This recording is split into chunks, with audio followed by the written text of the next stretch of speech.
PhonePe, Google పేలకి ఇవాల్టి నుంచి ఒక కొత్త రూల్ అమల్లోకి రాబోతుంది అన్నిట్లో కూడా.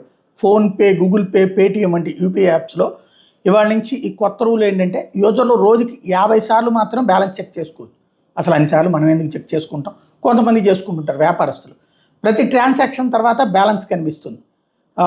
ఆటో పే ట్రాన్సాక్షన్ ఉదయం 10 గంటల లోపు లేదా రాత్రి 9:30 గంటల తర్వాతే జరుగుతాయి. అంటే మన బ్యాంకులకు కానీ లేకపోతే పాలసీలు ఎల్ఐసి పాలసీలకు కానీ ఇట్లాంటి వాళ్ళకి ఏదన్నా ఆటో పే పెట్టుంటే కనుక అదనమాట. లేకపోతే బ్యాంక్ ఖాతాలని రోజుకి 25 సార్లు మాత్రమే చూడొచ్చు. పెండింగ్ ట్రాన్సాక్షన్ స్టేటస్ చెకింగ్ అవకాశం రోజుకి 3 సార్లు. సాధారణ ప్రజలకి దీంతో పెద్ద ప్రాబ్లం ఏముండదు. కానీ ఎవరికి ప్రాబ్లం ఉంటుందయ్యా అంటే మన దాన్ని ఏమంటాం వ్యాపారాలు చేసుకునేటటువంటి వాళ్ళకే ఎక్కువ సార్లు, అంటే వాళ్ళ దాంట్లో డబ్బులు వేసాక డబ్బులు పడలేదంటారు. అట్లాంటి సిచ్యుయేషన్స్ ఉంటుంటాయి. అట్లాంటప్పుడు ఇది ప్రాబ్లం అవుతుందన్నమాట.